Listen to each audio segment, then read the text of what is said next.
और इस वक्त की बड़ी खबर टीएमसी से जुड़ी हुई, जिसमें बगावत का दौर अब भी जारी है। एक और विधायक के इस्तीफे की खबर आ रही है। आपको बता दें कि टीएमसी में से पहले भी लगातार हमने देखा था कि इस्तीफे का दौर चल रहा था। आज इसमें एक और कड़ी जुड़ गई है। शीनभद्र दत्ता ने इस्तीफा दे दिया है। दरअसल टीएमसी का एक बड़ा नेता जब उनसे छिटक कर चला गया तो इससे टीएमसी में भी चिंता लगातार बनी हुई है। शुवेंदु अधिकारी जो ममता बनर्जी के संघर्ष के दिनों के साथी हैं, उन्होंने पहले मंत्री पद से इस्तीफा दिया, फिर विधानसभा की सदस्यता से इस्तीफा दिया और उसके बाद अब पार्टी से वो कल अलग हो गए। और इस बीच देखिए बड़ी खबर ये आ रही है कि एक और विधायक ने इस्तीफा दिया और ऐसे कई नेता इस वक्त टीएमसी में नाराज बताए जा रहे हैं जो पार्टी छोड़ छोड़ के जा रहे हैं अलग अलग वजहों से। अब इस बात को लेकर हालांकि कल ममता बनर्जी ने भी एक स्टेटमेंट दिया जब उन्होंने कहा कि टीएमसी एक बरगद का पेड़ है और एक दो के चले जाने से फर्क नहीं पड़ता। लेकिन ये बड़ा सवाल बना हुआ है कि चुनाव से मात्र 4-5 महीने पहले अगर ऐसे नेता जो प्रभाव रखते हैं टीएमसी में, बंगाल में, वहां के जनमानस में, अगर वो इस तरह से दल छोड़कर जा रहे हैं तो ये कितनी बड़ी मुसीबत तृणमूल कांग्रेस के लिए लेकर आएगा, ममता बनर्जी के लिए लेकर आएगा। जितेंद्र तिवारी, शुभेंदु अधिकारी के बाद अब एक और विधायक का नाम सामने आ रहा है। इस बीच जो सांसद हैं सुनील मंडल, उनके भी नाम को लेकर इस तरह की चर्चाएं चल रही थी कि वो भी नाराज दिखाई दे रहे हैं पार्टी से। और नाराजगी का आलम यह है कि शुभेंदु अधिकारी जो कि एक बड़ा प्रभाव रखते हैं तृणमूल कांग्रेस में, उनका एक बड़ा समर्थकों का धड़ा है पार्टी के भीतर ही, उनके पार्टी से अलग हो जाने से क्या कुछ और भी ऐसे लोग होंगे जो उनके साथ जाएंगे, क्योंकि कयास ये भी लग रहे थे कि वो बीजेपी ज्वाइन कर सकते हैं। और जिस तरह से अभी गृहमंत्री अमित शाह का दौरा प्रस्तावित है जो जेपी नड्डा के काफिले पर हुए हमले के बाद तैयार किया गया, तो ऐसे में इस दौरान क्या कोई बड़ा डेवलपमेंट हो सकता है जब शुवेंदु अधिकारी क्या बीजेपी ज्वाइन कर सकते हैं। तो इस तरह की तमाम अटकलें बंगाल में इस वक्त दिखाई दे रही हैं। लेकिन बगावत का ये दौर ममता बनर्जी के लिए नए सिरे से मुश्किलें इस वक्त खड़ा कर रहा है। प्रशांत किशोर और अभिषेक बनर्जी को लेकर जो एक असंतोष टीएमसी के पुराने नेताओं के भीतर दिखाई दिया, उसे लेकर ममता बनर्जी ने बातचीत की कोशिश भी की, लेकिन उसके बावजूद ये पार्टी की जो अंदर खाने तमाम कोशिशें चल रही हैं और जिस तरह के विवाद चल रहे हैं, उस दिशा में ये एक बड़ा झटका तृणमूल के लिए कहा जा सकता है। इंद्रजीत कुंडू जुड़ गए और जानकारी के साथ हमारे साथ। इंद्रजीत, जिस तरह से एक के बाद एक ये नाम सामने आ रहे हैं, सिलसिला थमने का नाम नहीं रुक रहा है, कैसे आखिर ममता बनर्जी इस चुनौती से पार पाएंगी? देखिए, बिल्कुल ये तो जो एक्सपेक्टेड था वही हो रहा है इस वक्त, क्योंकि शीलभद्र दत्ता जो बैरकपुर के तृणमूल एमएलए हैं, वो कई महीनों से पार्टी के खिलाफ असंतुष्ट थे और ये कहा जा रहा था कि पार्टी की ओर से कुछ बातचीत करने की कोशिश भी की गई थी। टीम पी के प्रशांत किशोर की टीम भी उनके पास गए थे, लेकिन उनसे मुलाकात नहीं हो पाई थी। तो ये कहा जा रहा था कि उन्होंने मन बना ही लिया है। और आप देख सकते हैं जिस तरह से कल शुभेंदु अधिकारी, उसके बाद जितेंद्र तिवारी की रेजिग्नेशन आई और अभी शीलभद्र दत्ता का रेजिग्नेशन आ गया है, तो इससे पता चलता कि कहीं ना कहीं इन लोगों में एक तालमेल बना के, एक सूझबूझ बना के एक साथ ये प्लानिंग की गई थी। और यही कारण है कि सब एक ही साथ कल और आज इन दोनों दिन में 48 घंटे में अपना रेजिग्नेशन दे रहे हैं, ताकि कल जब अमित शाह की रैली होगी मिदनापुर में, तब एक शक्ति प्रदर्शन किया जा सके और शुभेंदु अधिकारी ये दिखा पाए कि उनके साथ कितने एमएलए हैं और वो कितना क्षमता रखते हैं, कितना होल्ड रखते हैं तृणमूल कांग्रेस में। कि ये कारण है कि इन सब नेताओं को लेके वो खुद बीजेपी ज्वाइन कर रहे हैं।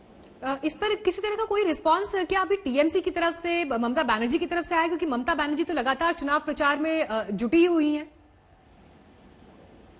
हाँ, बिल्कुल, ममता बनर्जी ने साफ कह दिया है कि उनके पास 200 से ज्यादा एमएलए हैं और अगर एक दो चले जाते तो ज्यादा फर्क नहीं पड़ने वाला है पार्टी को। और उन्होंने ये भी कह दिया है कि पिछले 10 साल में जब तृणमूल सत्ता में थी, जब क्षमता में थी, तब इन लोगों ने बगावत नहीं किया, लेकिन अब जब तृणमूल का सत्ता खत्म होने वाला है तब ये लोग छोड़ के जा रहे हैं। तो उनको ये कहा गया है कि वो पार्टी के खिलाफ बगावत कर रहे हैं, पार्टी के खिलाफ उनका जो रवैया वो ठीक नहीं ठीक है। है और तृणमूल कांग्रेस नहीं चाहती कि इसको बहुत लेके शुक्रिया ज्यादा। इंद्रजीत इस तमाम जानकारी के लिए आपका। ब्रिटेन, अमेरिका समेत कई देशों में वैक्सीनेशन की शुरुआत हो चुकी है, वहीं भारत दुनिया के सबसे बड़े टीकाकरण अभियान की तैयारी करने में जुटा हुआ है। आपको बता दें, आज तक ने दिल्ली में कोरोना वैक्सीनेशन की तैयारियों की पड़ताल की। हमारी ये रिपोर्ट देखिए।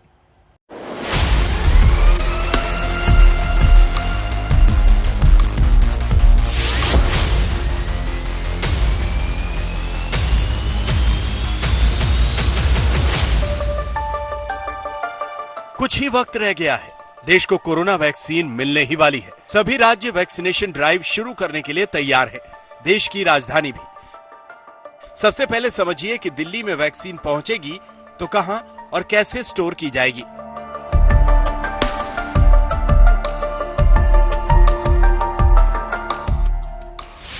दिल्ली में वैक्सीन रखने के लिए 609 कोल्ड चेन पॉइंट्स तैयार हैं। यहाँ deep freezer, refrigerator, walking cooler, vaccine carrier, thermocol carrier जैसे उपकरण पहुंच चुके हैं। ये कोल्ड स्टोरेज दिल्ली के बड़े सरकारी अस्पतालों से लेकर मोहल्ला क्लिनिक तक में तैयार किए गए हैं, जिनके मैनेजमेंट के लिए 1800 स्वास्थ्य कर्मचारियों की ट्रेनिंग भी पूरी हो चुकी है। दिल्ली में कोरोना की जितनी भी वैक्सीन आएंगी वो सबसे पहले Rajiv Gandhi multi speciality hospital में पहुंचाई जाएंगी, यहीं से फिर पूरी दिल्ली में बांटी जाएंगी।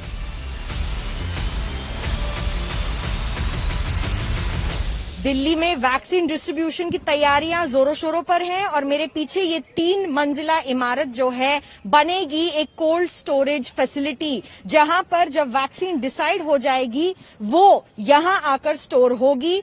-40 डिग्री से नीचे तक के टेम्परेचर्स में यहां पर वैक्सीन स्टोर होगी। यहाँ पर हमने एक यूटिलिटी एरिया अलॉट किया है, जिसका ग्राउंड और फर्स्ट फ्लोर हमने दिया है।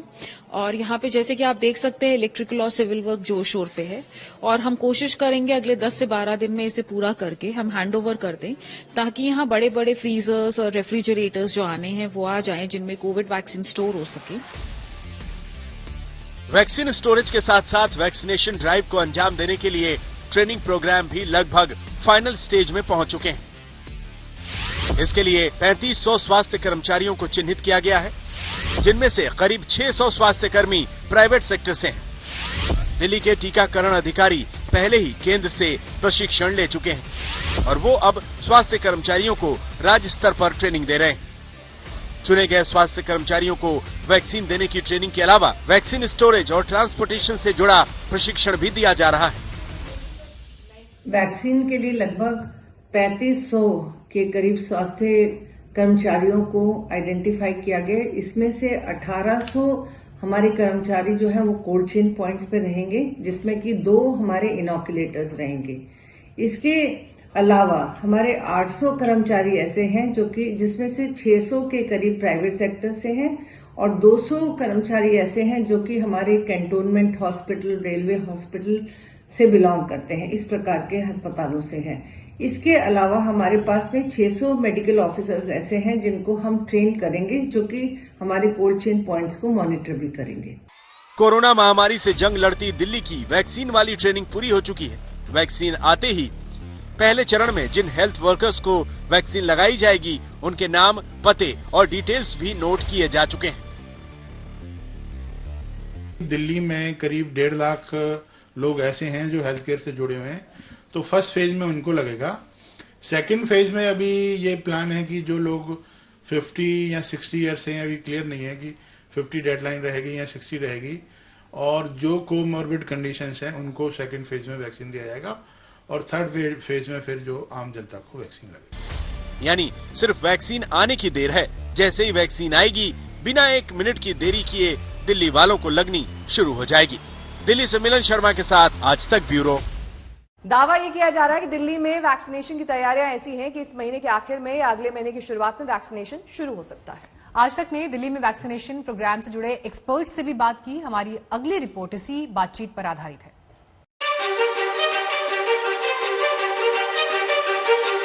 कोरोना से जंग में जो अग्रिम मोर्चे पर लड़ रहे हैं वो हैं स्वास्थ्य कर्मी, जो अपनी जान की परवाह किए बगैर दूसरों की जान बचाने में जुटे। देश में वैक्सीनेशन के पहले चरण में इन कोरोना वॉरियर्स को ही वैक्सीन दी जाएगी। दिल्ली में ऐसे 1,80,000 स्वास्थ्य कर्मी हैं, जिसमें 50,000 प्राइवेट सेक्टर के हैं। देखिए, फर्स्ट फेज में करीब जैसे मैंने बताया 1.5 लाख लोग हैं, तो 100 लोगों की एक डिजाइन प्लान है कि एक सेंटर पे 100 लोगों को वैक्सीन दिया जाएगा, और एक टीम है 6 लोगों की जिसमें वैक्सीनेटर्स हैं और लॉजिस्टिक्स को मेंटेन करने के लिए 6 लोगों की टीम है। वो टीम ही उनको 100 लोगों को एक डेजिग्नेटेड प्लेस पे उनको कोई एसएमएस आएगा या कोई मेल आएगा, और उस मेल के थ्रू उनको उस वक्त पे जब उनको बुलाया जाएगा वहां जाके वैक्सीन लगा लेंगे। और ये फर्स्ट फेज को करीब 5 दिन में पूरे करने का टारगेट है कि 5 दिन में पूरा कर लिया जाएगा। पहला चरण पूरा होने के बाद दूसरे चरण में 50 वर्ष से ऊपर के लोगों को वैक्सीन देने की योजना है, जिसके लिए वैक्सीनेशन बूथ बनाए जाएंगे।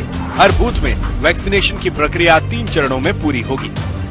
देखिए, जो जहां पे वैक्सीन लगेगा उसमें हमने 3 कमरे बनाए हैं। एक कमरे में तो रजिस्ट्रेशन होंगे, दूसरे कमरे में वैक्सीन दिया जाएगा, और तीसरा कमरा वेटिंग रूम होगा जहां पे 30 मिनट या 40 मिनट पोस्ट वैक्सीनेशन अगर कोई रिएक्शन होती है, एनाफिलैक्सिस होगी, तो जिसने वैक्सीन लगवाया है उसको वहां रुकना पड़ेगा, वेट करना पड़ेगा। इन केस जो अगर वहां कोई रिएक्शन होती है तो हमारी जो वैक्सीनेशन की टीम है उसकी ट्रेनिंग हो चुकी है या हो रही है, और उसको उस इमरजेंसी सिचुएशन से टैकल करने के लिए एक ट्रेनिंग दी जा रही है। केंद्रीय स्वास्थ्य मंत्री की गाइडलाइंस के मुताबिक दिल्ली समेत देश भर में एक बूथ पर एक दिन में 100 लोगों को ही वैक्सीन दी जाएगी। अगर व्यवस्था बेहतर हो तो 200 लोगों को भी वैक्सीन दी जा सकती है। दूसरे फेज में वैक्सीन देने के लिए आम लोगों की लिस्ट आशा वर्कर और आंगनबाड़ी कार्यकर्ताओं की मदद से तैयार की जाएगी। क्या किसी को किसी तरीके का पहचान पत्र लेकर आना होगा वैक्सीन के दौरान? देखिए, अभी तक जो फेज 1 में हैं, जो लोगों ने अपने आप को रजिस्टर कराया है, तो वो किसी आईडी के थ्रू रजिस्टर कराया है। ड्राइविंग लाइसेंस है, पैन कार्ड है या पासपोर्ट है या जो भी है, तो जो भी उन्होंने वो आईडी अपनी वहां पे रजिस्टर कराई है वही उनको कार्ड वहां पे लाना होगा, और वो कार्ड दिखा के वो उनको वैक्सीन वहां पे दिया जाएगा। सवाल ये है कि क्या दिल्ली में वैक्सीन सिर्फ दिल्ली के लोगों को ही लगेगी, या दूसरे राज्यों से आकर दिल्ली में नौकरी करने वाले लोग भी दिल्ली में वैक्सीन लगवा सकेंगे? अगर यहाँ पर लोग नहीं रहते, बाहर रहते हैं, यहाँ पे काम करते हैं, तो भी वो वैक्सीन के लिए एलिजिबल होंगे दिल्ली में? हाँ जी, जो भी आदमी यहाँ काम कर रहा है हेल्थ केयर से रिलेटेड, वहाँ वो हिंदुस्तान के किसी भी कोने का रहने वाला हो और उसका रजिस्ट्रेशन उसने कराया अपना, तो उसको वैक्सीन वो दिया जाएगा। दिल्ली ही नहीं, पूरा देश ये जानना चाहता है कि कोरोना की वैक्सीन आएगी तो क्या उसे लगवाने के लिए पैसे देने पड़ेंगे या वैक्सीन फ्री में लगाई जाएगी? क्या वैक्सीन फ्री में मुहैया कराई जाएगी? देखिए, अभी तो ये सारी वैक्सीन जो हैं सेंट्रल गवर्नमेंट के द्वारा स्टेट को फ्री में दी जा रही हैं, और हम उम्मीद करते हैं, आशा करते हैं कि आगे भी ये पूरी जनता को हिंदुस्तान में फ्री ऑफ कॉस्ट ही रहेगी। पर अभी क्लियर नहीं है कि 1 डोज आएगी या 2 डोज आएगी और कितनी कॉस्ट रहेगी, और कॉस्ट का मैटर तो गवर्नमेंट का है, तो गवर्नमेंट ही आपको बता सकती है। दिल्ली ही नहीं बल्कि पूरे देश में वैक्सीनेशन ड्राइव का कमोबेश यही ब्लूप्रिंट होगा। अब बस इंतजार वैक्सीन के आने का है। देश का ये इंतजार साल खत्म होते होते पूरा हो सकता है, और नए साल की शुरुआत कोरोना वैक्सीनेशन के साथ हो सकती है। पंकज जैन, दिल्ली, आज तक। चुनाव की रैलीज पर खड़े पश्चिम बंगाल में जबरदस्त तनातनी है। दिल्ली से कोलकाता तक राजनीतिक हलचल है। दिल्ली में बीजेपी के नेता सुप्रीम कोर्ट पहुंच गए हैं, और इसी अर्जी के साथ कि बंगाल में हुए आपराधिक मुकदमे पर रोक लगाई जाए या फिर उनकी जांच बंगाल के बाहर कराई जाए। केंद्र ने नड्डा के काफिले पर हमले के मामले में पश्चिम बंगाल के डीजीपी और मुख्य सचिव को भी दिल्ली तलब किया, लेकिन कोरोना की वजह बताकर अफसरों ने आने से इनकार कर दिया। उधर टीएमसी में बगावत थम नहीं रही। एक और विधायक शीलभद्र दत्ता ने पार्टी छोड़ दी।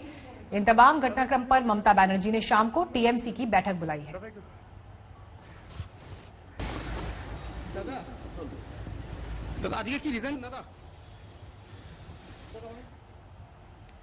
রাজনৈতিক দিক দিয়ে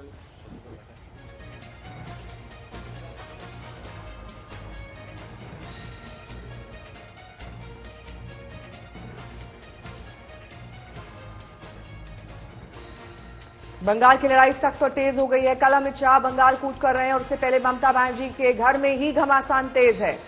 2 दिन में एक के बाद एक 3 विधायकों ने टीएमसी छोड़ दी। पहले हैवीवेट शुभेंदु अधिकारी ने विधायकी छोड़ी, फिर पार्टी छोड़ी। शुभेंदु की राह पर आसनसोल से विधायक जितेंद्र तिवारी ने भी पार्टी को अलविदा कह दिया, और आज बैरकपुर से विधायक शीलभद्र दत्ता ने भी टीएमसी का दामन छोड़ दिया। तो ये तीनों विधायक जिन्होंने टीएमसी को छोड़ दिया, इनमें शुभेंदु अधिकारी जो ममता बनर्जी के काफी करीबी और पश्चिम बंगाल में जिनका काफी असर माना जाता है, संघर्ष के दिनों के उनके साथी, उन्होंने जिस तरह से दल छोड़ा, इस पर हालांकि ममता बनर्जी का यह कहना है कि बरगद के वृक्ष की तरह है टीएमसी, कुछ लोग छोड़कर चले भी जाएं तो फर्क नहीं पड़ता, लेकिन चुनाव से पहले इन लोगों के जाने से कितना असर पड़ेगा, आप इस बात से अंदाजा लगाइए कि आज शाम टीएमसी की बगावत को लेकर ममता बनर्जी ने अहम बैठक बुलाई है।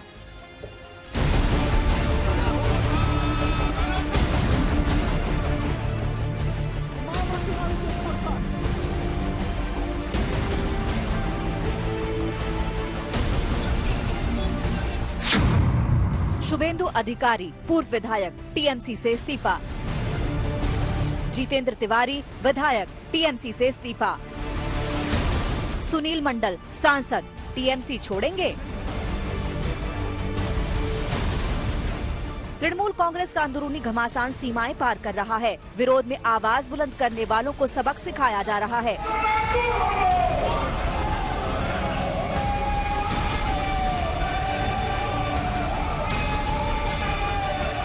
पोस्टर फाड़े जा रहे हैं, दफ्तरों से बेदखल किया जा रहा है। वो चाहे शुभेंदु अधिकारी हो या जितेंद्र तिवारी, वो चाहे मिदनापुर हो या आसनसोल, टीएमसी से नाता तोड़कर जाने वालों को बदले के अंदाज में जवाब देने की कोशिश हो रही है।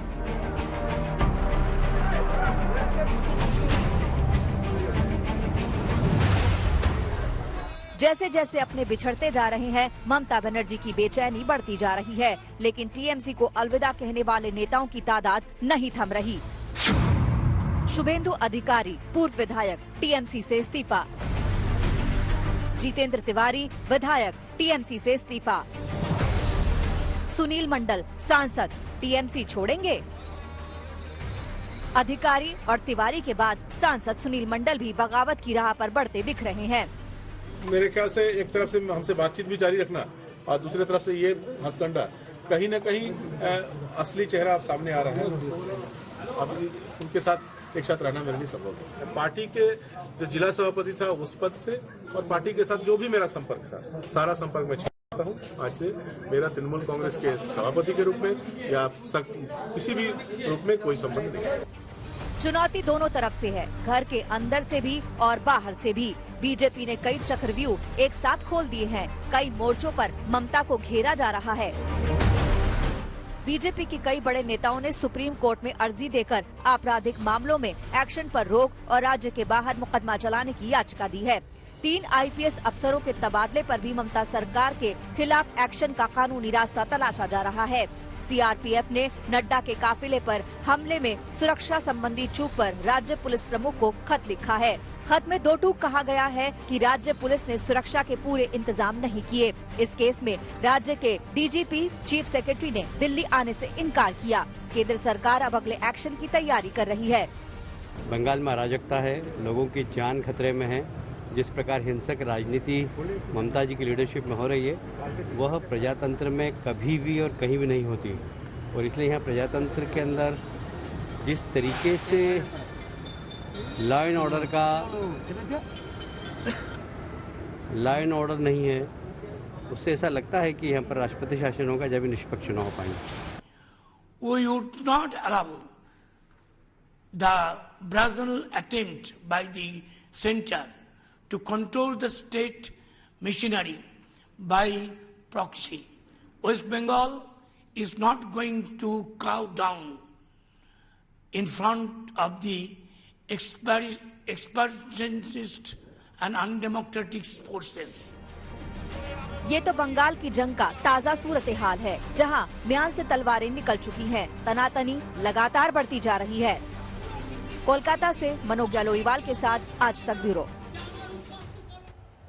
बंगाल का घमासान उफान पर है। केंद्रीय गृह मंत्री अमित शाह का कल बंगाल का दौरा है, 2 दिवसीय, और उससे पहले बीजेपी ने बंगाल विजय का नया प्लान तैयार कर लिया है। बीजेपी ने 7 नेताओं की एक टीम बनाई है, जिन पर ममता बनर्जी के गढ़ में बीजेपी की जीत का रास्ता तैयार करने का जिम्मा होगा।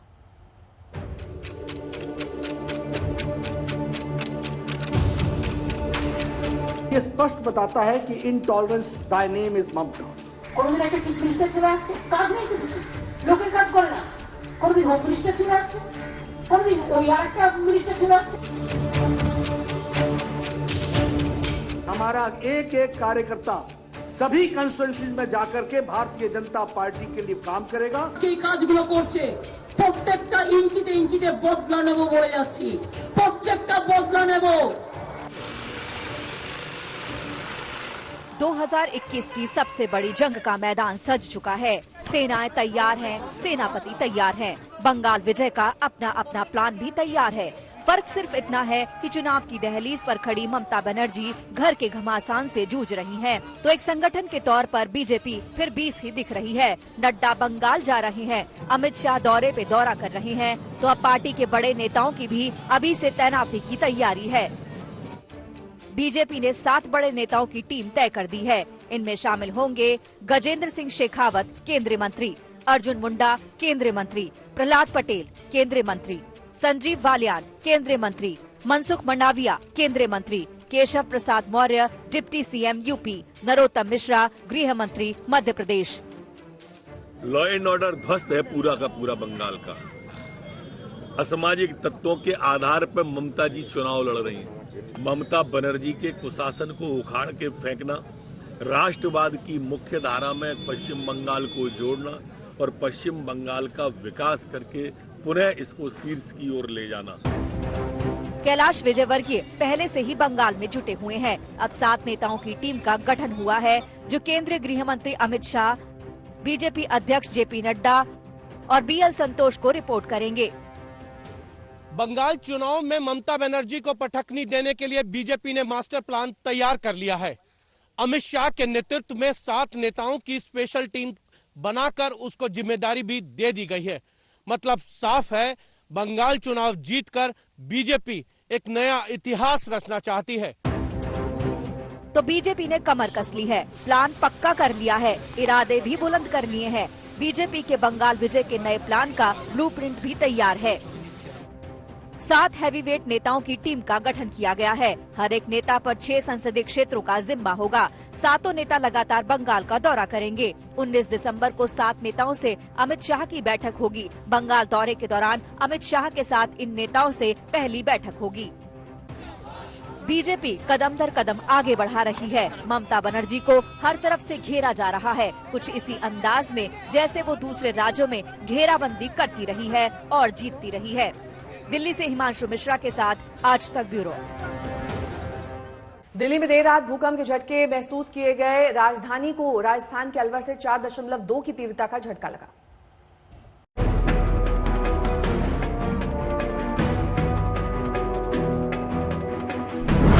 आधी रात को भूकंप के झटके से हिली दिल्ली।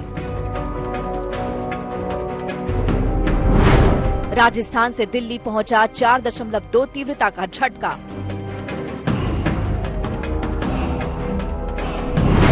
अलवर जिला था भूकंप का केंद्र। अप्रैल से अब तक 15 बार भूकंप के झटके।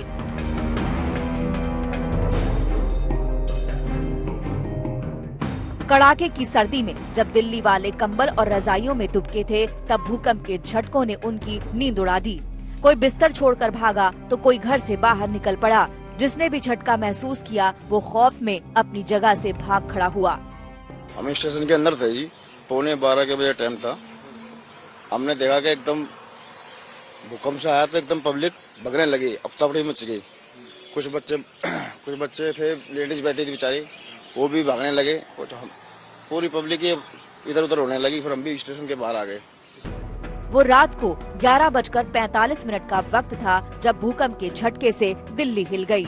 हालांकि सर्द रात की वजह से ज्यादातर लोग सोए हुए थे, लेकिन जो जगह थे वो खौफ से भर गए। कहीं भी आग ताप रहा था। हम लोग 2-3 जने, तो एक बैग टेबल मेरा भी घस का, तो मैं बोला, मैं समझा कोई मजाक कर रहा है, मगर मैं फिर बाद में बोला तो वो लोग बोले कि नहीं ऐसा कुछ नहीं है। फिर मैं सोचा यार अपने आप टेबल हिला कैसे। अप्रैल से लेके अब तक 15 बार दिल्ली और आसपास के इलाकों में भूकंप के झटके आए हैं। हालांकि रात का झटका बहुत जोर का नहीं था। भूकंप के संवेदनशील जोन में शामिल दिल्ली में रहने वालों को मामूली झटका होना भी अनहोनी की आशंका से भर देता है। मन में तमाम सवाल उठने लगते हैं कि आखिरकार बार बार क्यों हिल रही है दिल्ली, बार बार दिल्ली में क्यों आ रहे हैं भूकंप। आखिरकार दिल्ली में जमीन के नीचे क्या चल रहा है? कहीं ये किसी बड़े भूकंप की आहट तो नहीं? जो डिपार्टमेंट है, वैज्ञानिक है, उनकी माने तो पहले ही दिल्ली के अंदर बड़े भूकंप की आशंका जो है वो जता चुके थे, जिसके चलते दिल्ली में एक बार फिर जो है भूकंप के झटके जो है वो महसूस किए गए हैं। इसी साल अप्रैल के बाद से दिल्ली एनसीआर में 15 बार भूकंप के झटके महसूस किए गए हैं। हर बार भूकंप का केंद्र दिल्ली के आसपास का ही था। 16 दिन पहले ही दिल्ली में भूकंप के हल्के झटके महसूस किए गए थे। दिल्ली एनसीआर के नीचे 100 से ज्यादा लंबी और गहरी फॉल्ट्स हैं। इनमें से कुछ दिल्ली हरिद्वार रिज, दिल्ली सगरोदा रिज और ग्रेट बाउंड्री फॉल्ट पर हैं। इनके साथ ही कई सक्रिय फॉल्ट्स भी इनसे जुड़े हुए हैं। भूगर्भीय हलचल पर एक शोध के मुताबिक दिल्ली एनसीआर में कभी भी 8 या इससे ज्यादा तीव्रता का बड़ा भूकंप आ सकता है, लेकिन ये कब आएगा ये कह पाना बड़ा मुश्किल है। डराने वाली बात ये भी है कि कंक्रीट के इस जंगल में तब्दील होती दिल्ली में अगर 8 तीव्रता का भूकंप आया तो क्या होगा, कितनी बड़ी तबाही आएगी, ये सोचकर ही डर लगता है। दिल्ली से सुशांत मेहरा के साथ आज तक ब्यूरो। दिल्ली में कल के भूकंप से बेशक कोई नुकसान न हुआ हो, लेकिन धरती में हो रही हलचल को नजरअंदाज मत कीजिए, क्योंकि खतरे के लिहाज से दिल्ली जोन 4 में आता है।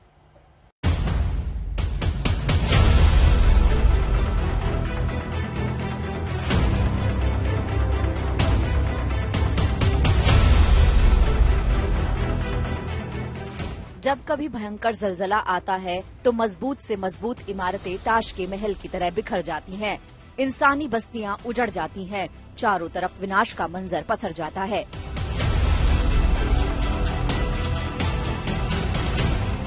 दिल्ली में जब भी कभी भूकंप के झटके महसूस होते हैं, विनाश की तस्वीर आंखों के आगे नाचने लगती है और फिर ये राहत महसूस होती है कि चलो सब ठीक है।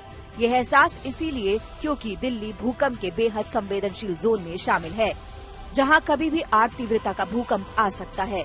8 तीव्रता का भूकंप कितनी तबाही मचा सकता है, इसे जरा नेपाल की इन तस्वीरों से समझिए। 2015 में नेपाल में जिस भूकंप ने तबाही मचाई थी, उसकी तीव्रता रिक्टर पैमाने पर 8 से कुछ कम ही थी।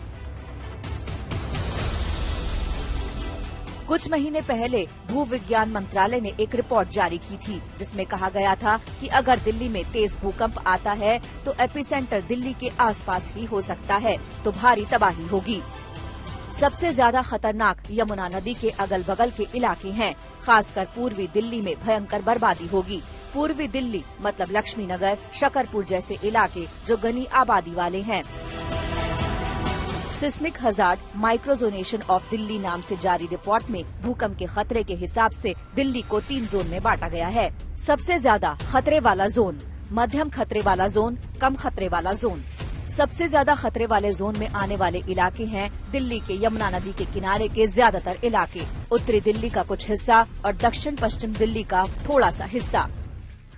कम खतरे वाले जोन में मध्य दिल्ली के ज्यादातर इलाके, दिल्ली रीजन के आसपास के इलाके, दक्षिण पश्चिम दिल्ली के कुछ इलाके। मध्यम खतरे वाले जोन में दिल्ली के वो इलाके हैं जो ऊपर के दोनों जोन में नहीं हैं। इस रिपोर्ट के मुताबिक भूकंप के लिहाज से दिल्ली विश्वविद्यालय का नॉर्थ कैंपस, सरिता विहार, गीता कॉलोनी, शकरपुर, पश्चिम विहार, वजीराबाद, रिठाला, रोहिणी, जहांगीरपुरी, बवाना, करोलबाग, जनकपुरी सबसे ज्यादा खतरे वाले जोन में हैं। इन इलाकों में बड़ा भूकंप आने का सबसे ज्यादा खतरा है। ये सारे इलाके यमुना नदी के किनारे या उसके फ्लड प्लेन में हैं। भूकंप के लिहाज से दूसरा सबसे बड़ा खतरे वाला इलाका इंदिरा गांधी इंटरनेशनल एयरपोर्ट, बुराड़ी और नजफगढ़ है। यानी इन इलाकों में भूकंप बड़ी तबाही मचा सकता है। दिल्ली का लुटियन जोन भी हाई रिस्क वाला इलाका है। हालांकि यह खतरा उतना नहीं है जितना कि पूर्वी दिल्ली में है। लुटियन जोन में सांसद, तमाम मंत्रालय और वीआईपीज़ के आवास हैं। इस रिपोर्ट में कहा गया है कि जवाहरलाल नेहरू विश्वविद्यालय, एम्स, छतरपुर, नारायणा सबसे सुरक्षित जोन में है। हौज खास कम खतरे वाले जोन में है। राहत की बात यह है कि दिल्ली में इस तरह का भूकंप 295 साल पहले आया था, जिसका एपिसेंटर भी दिल्ली के आसपास का ही था।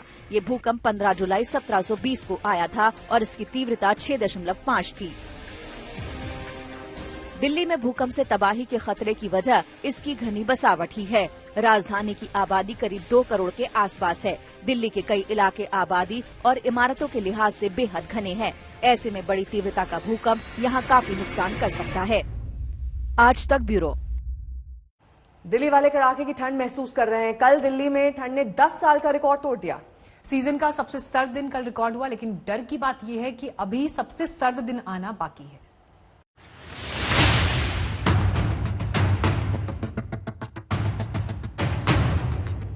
सर्दी से ठिठुर रही दिल्ली, रिकॉर्ड तोड़ सर्दी से कांपी दिल्ली। दिल्ली में कल था मौसम का सबसे सर्द दिन। दिल्ली पर ठंड के 3rd डिग्री टॉर्चर का खतरा। अगर आप दिल्ली एनसीआर में रहते हैं और भयंकर ठंड से परेशान हैं, तो जरा ध्यान से सुन लीजिए, अभी आपकी मुश्किलें और बढ़ने वाली हैं। जी हां, दिल्ली में दस्तक दे रहा है ठंड का 3 डिग्री टॉर्चर का खतरा। मौसम विभाग के मुताबिक दिल्ली का पारा करीब 3 डिग्री तक लुढ़क सकता है। दिल्ली पर शीतलहर का कहर टूटने वाला है। You can see in Delhi NCR lowest temperature recorded today was 3.5 degree at Ridge Observatory. So it is a condition of cold wave. So today we have realized cold wave at 2 places, Ridge and Ayanagar. Delhi में कल मौसम का सबसे ठंडा दिन record किया गया। राजधानी में अधिकतम तापमान 15.2 डिग्री से अधिक नहीं जा पाया। ये सामान्य से 7 डिग्री कम था। मौसम विभाग की नजर में सबसे सर्द दिन तब माना जाता है जब न्यूनतम तापमान औसत से 10 डिग्री से भी कम रहे और अधिकतम तापमान औसत से 4.4 डिग्री कम हो। दिल्ली में न्यूनतम तापमान 4.6 डिग्री दर्ज हुआ। इसने भी 10 साल का रिकॉर्ड तोड़ दिया। इससे पहले 2011 में 16 दिसंबर को न्यूनतम तापमान 5 डिग्री था। दिल्ली में सोमवार से सर्दी का अटैक शुरू हुआ था। आज लगातार 5वां दिन है जब राजधानी परेशान करने वाले मौसम से लड़ रही है। क्या दिल्ली में 1 डिग्री तक गिरेगा पारा? दिसंबर में दिल्ली के सर्दी के रिकॉर्ड की बात करें तो पिछले साल 28 दिसंबर को पारा 2.4 डिग्री तक पहुंच गया था। साल 2013 में भी 23 दिसंबर को न्यूनतम तापमान 2.4 डिग्री रिकॉर्ड किया गया था। यूं तो साल 2014 और 2018 में भी दिसंबर के महीने में पारा 3 डिग्री तक नीचे जा चुका है, लेकिन इस बार ठंड जिस हिसाब से पड़ रही है, अनुमान ये भी लगाया जा रहा है कि दिसंबर के आखिरी हफ्ते में तापमान 2 डिग्री से भी नीचे जा सकता है। इस बार पहाड़ों पर भी नवंबर महीने में ही बर्फबारी शुरू हो गई थी। वहीं 12 दिसंबर को जबरदस्त बर्फबारी हुई है। वहां से चल रही बर्फीली हवाएं दिल्ली को जमा देने पर तुली हैं। आज तक ब्यूरो।